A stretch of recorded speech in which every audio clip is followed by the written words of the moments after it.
السلام علیکم یار، صحیح بخاری حدیث نمبر 3673۔ میرے اصحاب کو برا بھلا مت کہو۔ میں نبی پاک محمد مصطفیٰ صلی اللہ علیہ وسلم کی رات نے فرمایا کہ میرے اصحاب کو، صحابہ کرام کو برا بھلا مت کہو، اور خدا کی قسم کہ اگر تم میں سے کوئی احد کے پہاڑ جتنا بھی سونا خرچ کر دے یا اللہ کے راستے میں دے دے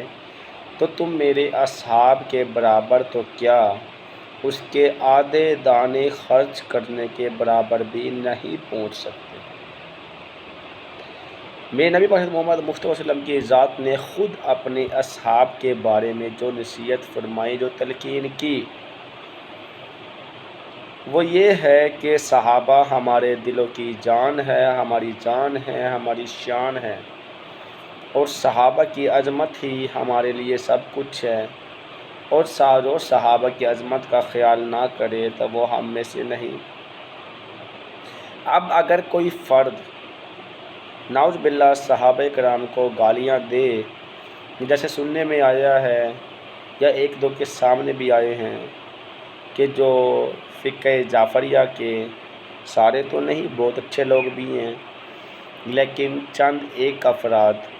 یا 0.1% جو افراد صحابہ کرام کے لیے بغض یا کینہ رکھتے ہیں، یا حضرت ابوبکر صدیق عمر عثمان، ان کے لیے حضرت ابوبکر عمر صدیق عثمان علی یا کسی کے لیے بھی، صحابہ کرام میں سے کسی کے لیے بھی جو یا بغض کینہ رکھتے ہیں یا ان کو گالیاں دیتے ہیں، تو خدا را وہ ہوش کے ناخون لیں۔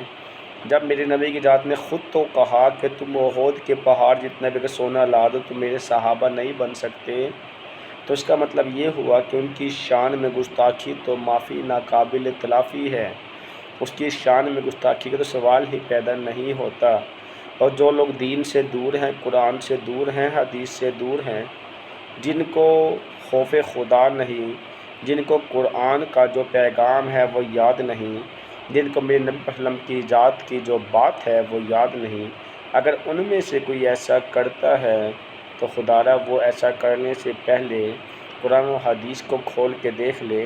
اور متعدد بعض روایات ہیں جہاں پر صحابہ کی عظمت کو بیان کیا گیا ہے۔ لہذا صحابہ کی شان کے لیے نہ ہی تو میرے نبی نے خود برداشت کیا اور نہ ہی ہم میں سے کوئی فرد برداشت کرتا ہے۔ لہٰذا اگر کوئی ایسا فرد ہے جو ان کے لیے بغض کینہ رکھتا ہے، اس کے لیے ہے کہ خدا را وہ علم لے،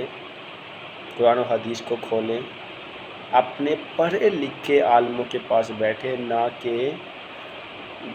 کہ دنیا دار لوگوں کے پاس۔ میں ایک بہت بڑے فقہ جعفریہ کے بہت بڑے ذاکر کی بات سن رہا تھا، اس نے بڑی پیاری بات، اس نے کہا کہ اگر ہم تھوڑے سے بہک گئے ہیں تو اس کی وجہ یہ ہے کہ ہم نے جو دین سیکھا ہے وہ حضرت امام حسین سے نہیں سیکھا، بلکہ ہم نے جو دین سیکھا ہے وہ جاکروں سے سیکھا ہے۔ چونکہ ہم نے دین جاکروں سے سیکھے، اس لیے ہم حضرت امام حسین کے نقش قدم پہ اس طرح سے نہیں چل سکے۔ اگر ہم نے دین حضرت امام حسین سے سیکھا ہوتا تو پھر ہم آج یہ حالت نہ ہوتی۔ اس کا مطلب یہ ہے کہ ذاکر بہت سے اچھے بھی ہیں، میں یہ نہیں کہتا، لیکن خدا را جو صحابہ کرام سے بغض رکھے، نفرت رکھے، یہ تو ان کے لیے علم جاننا لازمی ہے کہ ساری زندگی بھی لگے رہیں، احد کے پہاڑ اتنا سونا بھی دے دیں، تم صحابہ کرام کی شان کو نہیں پہنچ سکتے، اور اس کی شان میں گستاخی کبھی معاف نہیں کی جا سکتی۔ تو خدا را دلوں سے محبت رکھنا سیکھیں، جیسے ہم حضرت علی سے محبت رکھتے ہیں، جیسے حضرت امام حسن و حسین سے محبت رکھتے ہیں، جیسے حضرت فاطمہ الزہرا کی شان سے محبت رکھتے ہیں، ایسے ہی باقی تمام صحابہ کرام سے محبت رکھنا ہمارے لیے لازمی ہے۔ جن کو میری بات اچھی لگی ہیں وہ اپنے دوستوں میں شیئر کریں،